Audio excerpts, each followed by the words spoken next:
guys, and welcome to TezMania TV. In today's video, I'm showing you how to make miniature bloomers. Super cute goth wear.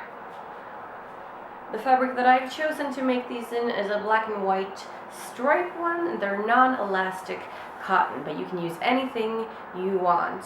Here's how. So I'm actually going to start right away by cutting into the fabric. And while I do that in the background, I'm going to show you guys what the pieces are going to look like and what measurements you're going to need. So the blue lines simulate the shape that your pieces are going to have. And you're going to cut two pieces that look exactly alike. You're going to need 5 measurements. The first one, this measurement, is half of the waist that you want for your bloomers. Remember to not just use your own waist measurement, because we do want a bit of elasticity here. So use your own waist measurement, but then add so that you get more fabric than you need so you can scrunch it up. Just don't add as much at the top as you would for the bottom, because they can get like super poofy. Just add a little bit, maybe like 20 centimeters or something like that. Anything you feel comfortable with. That's your first measurement. Your second one is this, and that is the length, like the full side length you want for your bloomers. And then remember that you have to take into consideration the hemming, and for the waist we are going to have to do a double fold at the top and put in an elastic waistband here, and we're going to do the same by the legs as well. And the seam by the legs needs to be pretty thick because I'm going to do a double line for the elastics there. I'm going to show you when we get to that point. So this third measurement right here, that is the full measurement of the leg.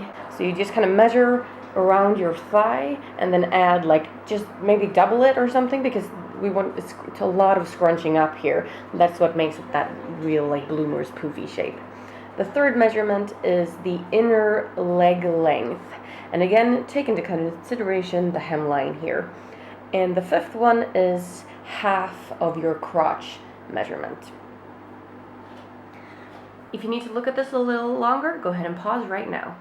When you have your two pieces cut out, the first thing we're going to do is take them one by one and fold them together like this. And this will make up one pant leg. So you have your waist up here, your crotch here, your inner leg seam here, and then the lower seam. And this is going to get scrunched up nice and neat. The very first thing I'm going to do is pin the inner leg seam, and then go ahead and sew that for both of my pieces. Once you have sewn your inner seams for both sides, you have 2 complete leg pieces, and it's time to sew them together. And we're going to do that by sewing the crotch seam. And the easiest and best way to do that is to place one of the leg pieces inside of the other one so that we can sew the entire crotch seam all at once. What we need to do is flip one of the pieces the correct way, keep the other one the wrong way, and then place the one that is facing the correct way inside the other one. And then we can make them meet. So the inner leg seam meets here, and then the top seam up here for the waist, and the other side, and then you can just follow the crotch seam.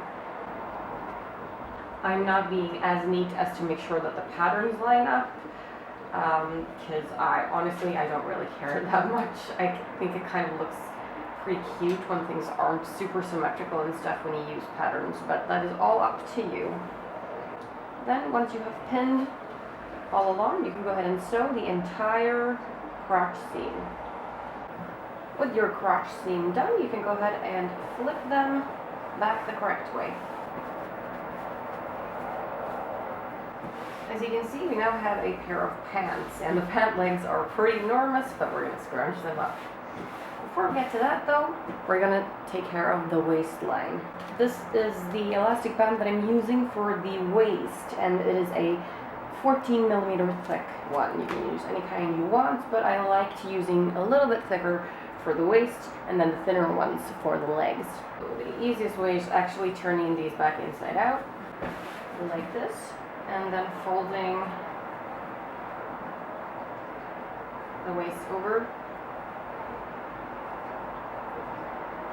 and then you can just sew a canal, leaving a little hole open right here so that you can poke the elastic band through. And so that I don't forget to leave a little bit of a hole, I'm just putting one pin in the other direction here so that I know to stop when I get there. Once you're pinned, just go ahead and sew that all the way around except for that little hole that we're going to leave. Once you have sewn your waist seam and remembered to leave a little opening, get out your elastic band for your waist and measure a piece that matches. Then get a safety pin, pull it through one of the ends of your elastic band, and use this as a kind of guide to help you pull it through the tunnel.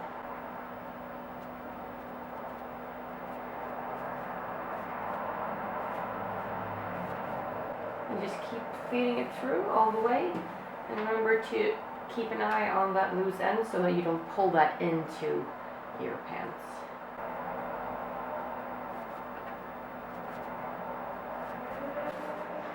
And then when you've pulled it all the way through, you can remove the safety pin and kind of distribute the band throughout the waistline. After that, you want to make sure that the band hasn't twisted itself anywhere inside, but it doesn't feel like mine has. So when you've made sure that everything is in order, all you're going to do is sew your two ends together. Once you've sewn that shut, you can tug on it so that it disappears into your pants. And then your waistline is done, and we can do the final step, which is the legs, or the lower part of the legs.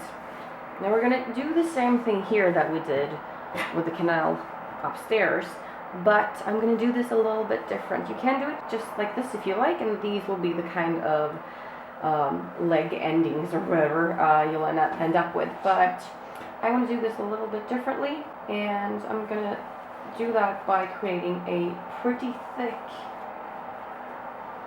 fold, and then in the middle of that I'm going to create a tunnel so that I have a little bit of fabric underneath, and it's going to kind of ruffle up and be all pretty and sweet. But you do this any way you like.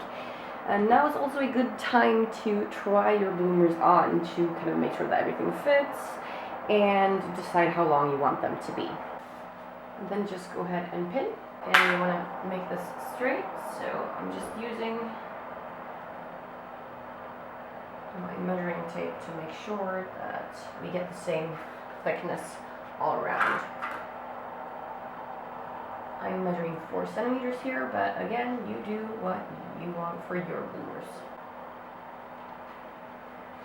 Once you have pinned all the way around, it's okay to go ahead and sew.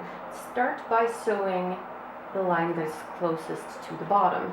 That one you can sew all the way around, but the second one, the top one, you have to follow the same directions as we did for the waistline, which means sew almost all the way around and then leave a little bit of a gap, because otherwise you're not going to be able to feed your elastic through. So sew the first one completely and then sew the second one, leaving a tiny gap. Once you are done with both of your legs, you can cut off any excess fabric that you have.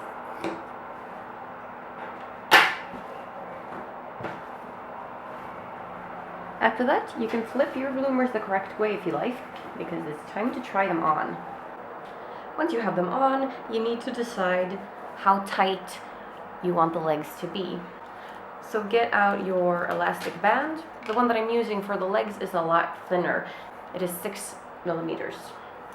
And just kind of, so I think something like this would be good. So I'm going to cut 2 pieces that have that exact same length, and then one by one feed them through the tunnel just like we did with the waistline. So again with the safety pin, and in you go.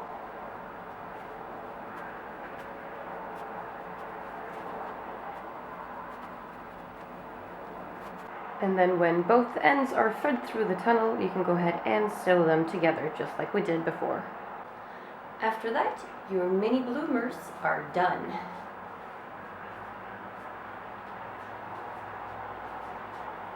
And if you don't want to keep them this basic, it's time to get creative.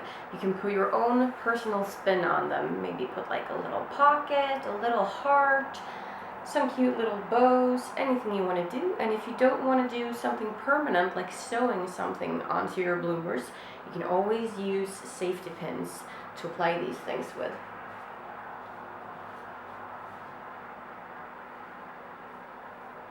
So I hope you guys have enjoyed this tutorial. If you have any specific questions, just go ahead and put them in the comments and I'll get back to you.